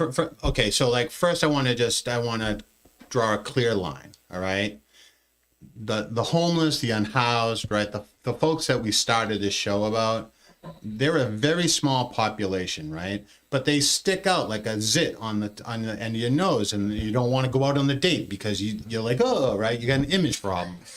All right. That's really and we know Marty Meehan swept those camps down by the river because they were doing their 150th friggin' anniversary or whatever, and they wanted the parents to see a nice campus to send their little kiddies over to UMass Lowell. You know what? Yeah, business model. Right. I get that, right? But what I've shifted to kind of is we're hyper focused on these 300 poor bastards, right? And we're not concerned because the bubble and the movers and shakers are on the tip of the Section 8 vouchers in the building right across the street that's filled with people. And you see them coming out, right? Like, they're not going down to the stores. They're not going down to the restaurants or whatever. Like, they don't have disposable income. And we fill these buildings up with them. And the landlords that live in Westford or Dunstable or someplace in New Hampshire, right? Some of them come in and, they take the money out. We're concerned about whether or not we have city workers that live in the fucking city, but we don't have, we don't worry about that the Section 8 voucher goes outside to Dunstable. Why are we... Some of this stuff just doesn't make sense to me. She's coming So around how our would you- point of view. I know. No. I know. I'm telling you, Kiss artificially my ass. inflates. I am not like that. Yeah, I am not sounds a like lot that. like But it. I wrote. That's what I wrote in less words in my brother's keeper. Right, is that there's our social compact. We have obligations to each other, and we have to allow. It's unfair to put a yoke around the good people of Lowell, and most of the people here are good. I don't say that as a moral or judgmental thing, right? There's hardworking people. They want to make a life. They want to have enterprise, right? But we're under the blanket, this overburden, to use a geotechnical term, of poverty, and we're not allowed to blossom. And you blame Section 8 vouchers for that. No. That's a symptom of a disease. What's the disease? That poverty is big business. That poverty is big business, and that the satellite cities. So you think that the businesses that are operating on the Section 8 voucher income is the disease, not the people that need the assistance? No, not the people. What do you? Yeah, no, I'm not. Look, I think Section 8 artificially inflates rents. I think you'd have more affordable housing if you get rid of the subsidy. I think that's true. I think that student loans and stuff elevate because absolutely. We know that happened. I've heard this model with municipal unions, right? They don't pay much, but they give you great health care. So the city would buy insurance, and we remember when the whole Paul George's, because Paul George's can walk 300 teachers down to City Hall, and no one gets too riled up. They don't like it. But if, some homeless advocates, and some of them are communists, put 7 people in City Hall, boy, they get all upset, right? Like, how dare? I don't get that. But back to you, you got me going. You got me going. Well, they're just worried that while they're at the council, they're going to move into their unoccupied house. Section 8 housing, again, the poverty is big business, is that we look at benefit recipients as the problem. That's where I'm not like you. I don't think I look at that. All right. They're not the problem. No, the government that continuously keeps them in that state of poverty, you sort of think while pretending they want to help them. That's the problem. No, they're encouraged to stay in poverty. I know They were able to stay in poverty. Not strive for the better life that the rest of us strove What are for. we incentivizing becomes the question. we right? incentivize them to stay where they are because you can get. But we do have a gap where you don't want people homeless. You want to make housing more affordable so that people can use that money to increase their, savings or to get them to a point where they can live on their own without the assistance. What do you so do? it's bridging that gap, which, can we all agree that there does need to be some sort of gap bridged for people to afford where they're living, get them into a stable situation? And there's lots of benefits that come with that, especially if there are children in the home. Can we all agree on that? So that's the most tragic cases when there's kids in the home. It's stable housing is the cornerstone, especially when you are raising kids to a successful life. There's lots of anxiety that comes with unstable housing and really bad problems if you don't have that foundation. I'm not going Right? to argue with you. No, it just makes sense to me. Okay. But the so solution. bridging the gap, I agree. We've been fighting this for how long? Since Right, but I'm sure since long before LBJ's war on Sure. poverty. How's it working out for us? where would you? How's it working out for us? Do we I have think- more or less poverty today than we did when we started fighting the war? Well, there are a lot of other, depends there's a on how lot you of other measure macroeconomic. Move There's the goalpost. there's inflation. wages not keeping up with inflation, not adequate health benefits provided to workers for a lot of the jobs they're working. You know, you have You the have housing robots market. doing like I check out at the Home Depot and it's boop boop boop. R2D2 checks me out. All right, we're not all created equal. Yeah. There's people. That's their potential. I'm sorry, like if I sound like a prick, but that's just the way it is. Plus, it's overpopulation. Okay. And COVID need exacerbated those- a lot of those things. And so if you take that job away, it burden shifts. So now Home Depot, they put their money in a different way, but now the person that would be doing that job, where did they go to? Are they cleaning dishes at the Athenian corner? Like, what's going on? And then I'll tell you that I'm, because I can't find anyone to do that. I'm the one doing it. and God forbid, Teddy, that like when all these vax stuff, all these maladies of vaccinations kick in, you're going to have a whole bunch of disabled Americans. All right, It's coming. And we're going to have to carry them because what are we going to do? Push them out on? Did you want to take push a them shot out at on? Fauci? Did you just take a shot at You want to Fauci? push them out on an iceberg, Teddy? Hey, before we wrap it up, I gotta, because I have to take a little shot because this almost ticked me off as much as our demands. Actually, maybe more, because our demands, again, I'm with Jay. I know where that came from. That came from, the advocates, but kind of like the crazy side of the advocates. But did anybody see the apology letter from the Lowell litter crew on Facebook? Well, they should. I wish I had a violin player, or at least I could quickly cue some violin music. Why were they involved in the first place? Because they've been cleaning up home tent It's cities different. for a while. It's different. Okay. So You're gonna jump to their defense. I did. I'm your investigative reporter, apparently, right? You Like, are. I had some You might be conversations. the best one in the city, actually. Right. You and Ryan Gilday. Keep it up, and we'll lay you off. I'll tell you what. Make sure you give a photo, Kurt. Wait, we got to put a paywall up on all of his articles. Cool. The work that was done by Lowell Litter Crew were old abandoned encampments, not actively living, right? And they have a good relationship with the city. There's a symbiotic relationship for dumpsters and whatnot, right? So that's how it sort of began. But when I inquired, I don't want to cause friction between the city, but it wasn't as described, right? And so it wasn't until after the fact. So they say. So all right, Teddy, I've got a couple, don't needle them. Well, it's getting pretty tense in there. We didn't know. We were under the impression that all these folks whose encampment we were cleaning had a bed, they had a hotel, they could do this. We didn't realize we were cleaning up their personal belongings, that they didn't get any fair warning, that they didn't have an opportunity. No. There was fair warning, right? Yes. But like the issue, and these are.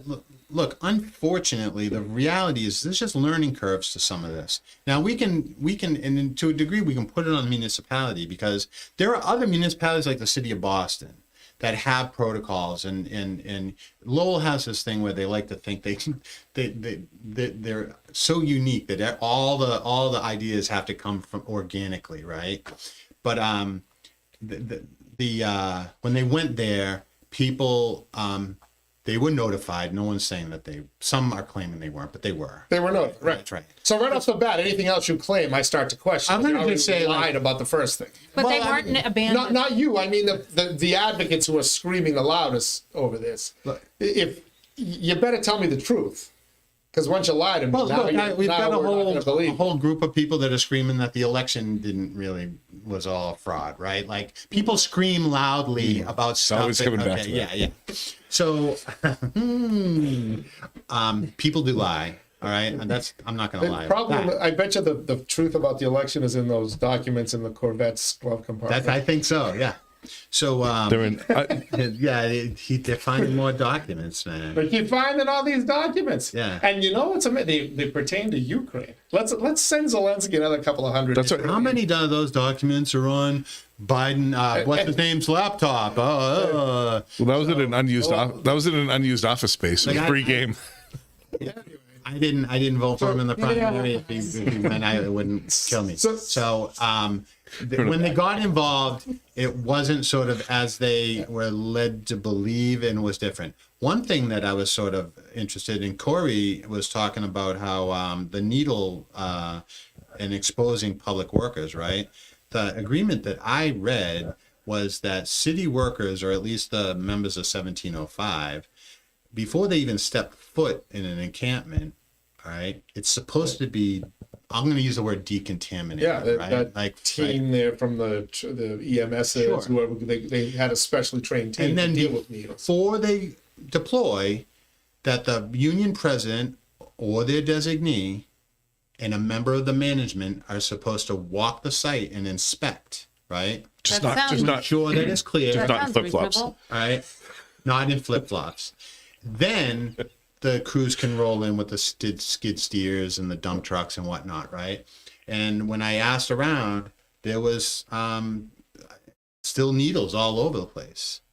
So I don't know if like that there's some been breach in the agreement between 1705 and I can't believe how easy it is to get needles. All I know is we should realize that our electeds, our appointeds, are doing the best they can with a pretty crappy hand that they were dealt. This is not an easy issue to fix.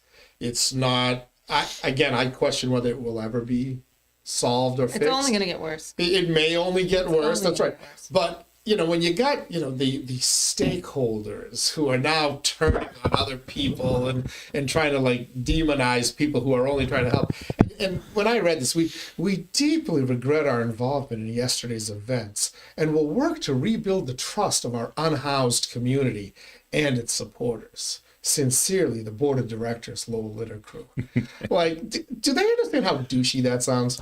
Well, I don't think that sounds douchey at all. We will work to rebuild the trust of our unhoused community. How about you rebuild the trust of the 100,000+ citizens who don't want to live in a, whatever number you said, 10,000 versus 100,000.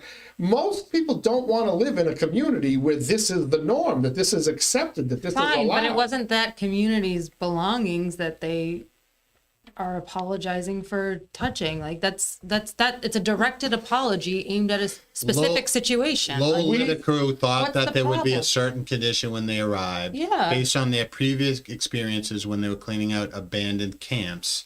There was no conflict there, right? But that's not what happened on that day. And is it douchey? Sure, but everybody, you watch city council meetings, you talk about douchey. Like, there's lots of douchey when people are speaking formally. Right? I don't think we should. But- You know what? Apologies shouldn't be douchey. Like that's good for them for. No, because the confronting the situation. sentence directly before the one I read, we understand that our presence alone is a sign of support for the city's actions. So they're basically telling you we don't support the city's actions in this. Oh, I think what they're And saying. all of us are basically supporting the city's I think it actions. sounds like they were betrayed by the city. That's what they're trying to claim. Well, I wasn't there, so I can't say that. Well, would they just turn around then? If they showed up, they saw it was an active Yeah. camp. I mean, Yeah, they're That's a good- they're volunteers. I don't. a good question. I could dig around a little bit more. like when they right? saw the Hummel collection and whatever else was down there, they could have they would have known it was.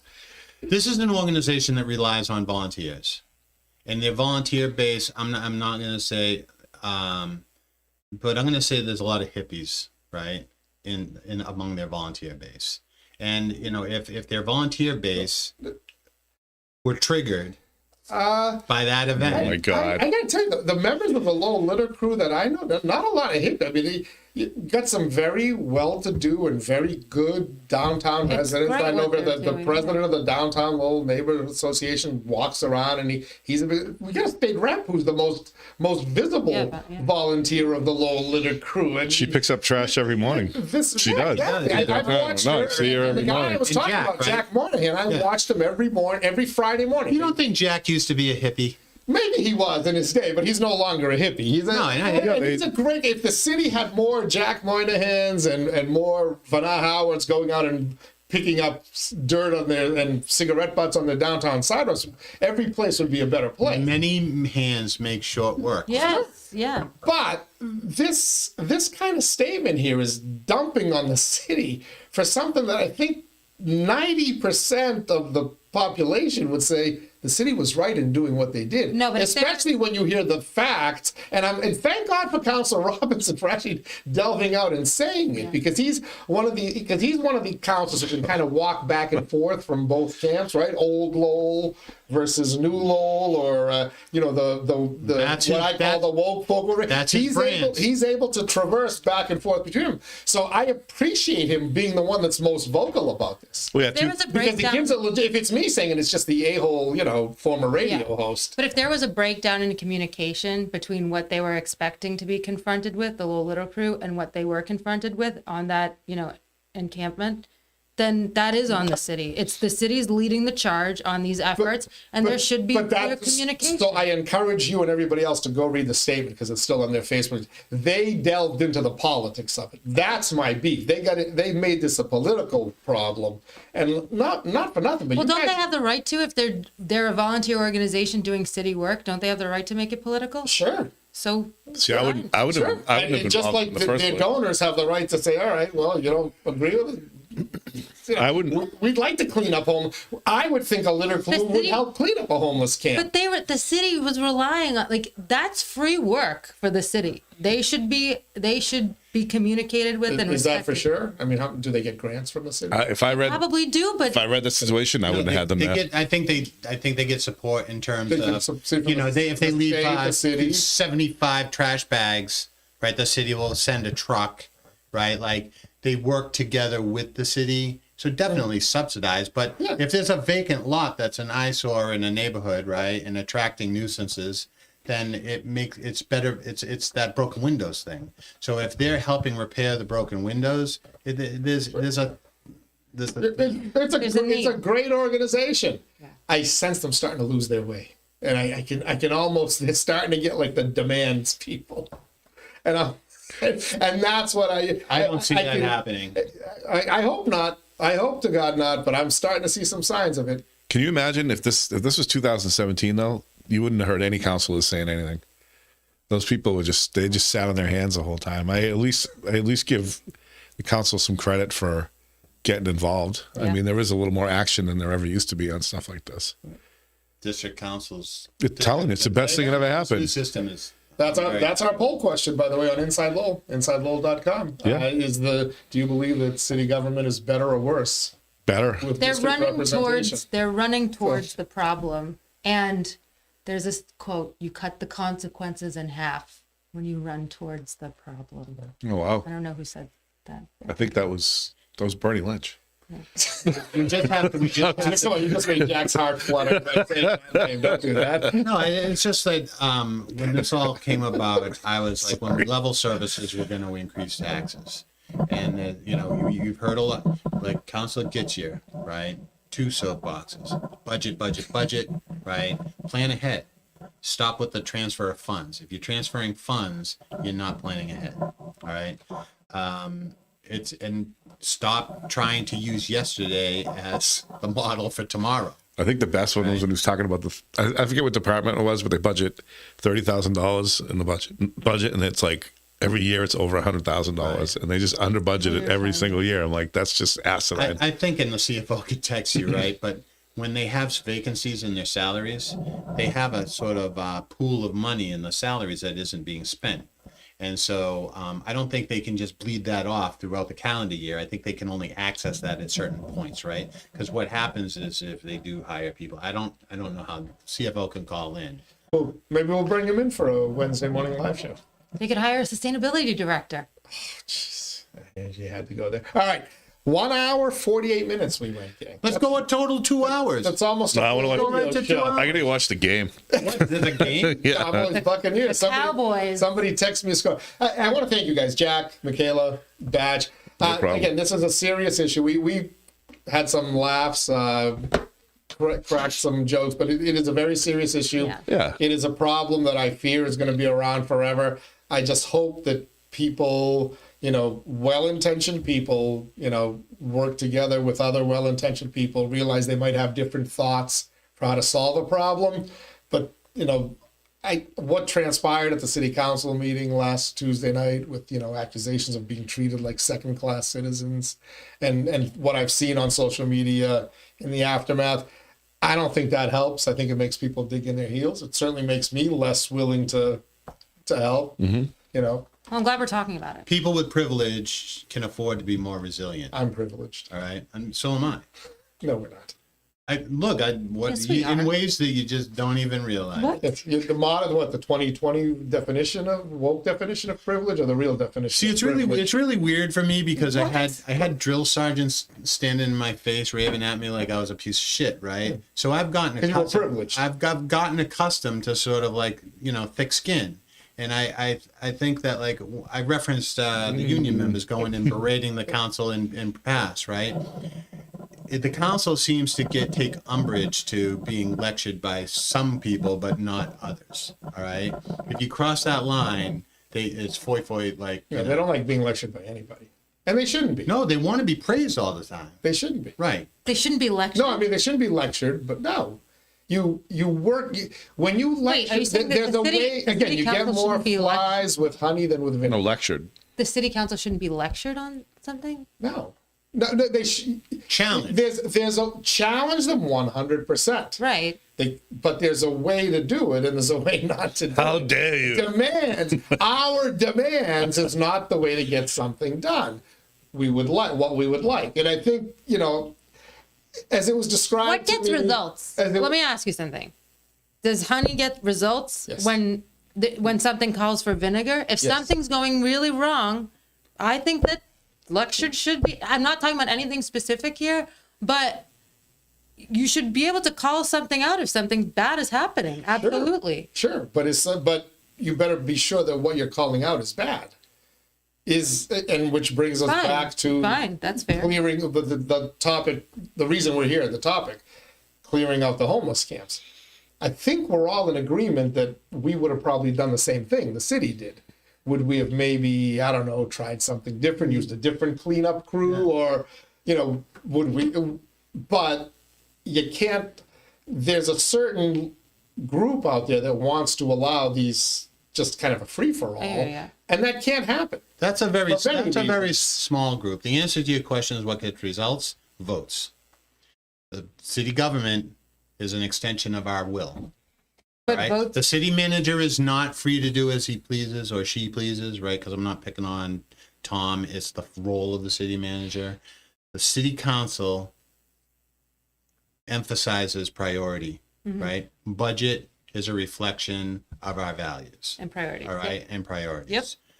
The manager is an extension of the consensus of it's not a fire and forget missile. I know I've run into plenty of councils that kind of think, well, the manager does. No, the manager does what you allow him to do.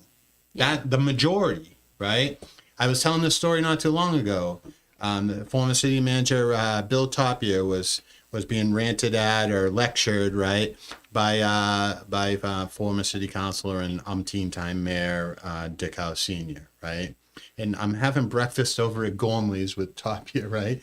And he's like, he would be going off, and this is sort of probably pre-camera days. He said Tapia would sit there like this and scratch his sort of forehead like this, holding up 4 fingers, right? And what the message was to Dick House Sr. was, go find 4 votes, pal. Go find 4 votes. I like Bill All Tucker. right? He had his pluses and minuses like anybody. So the answer to all these problems is votes.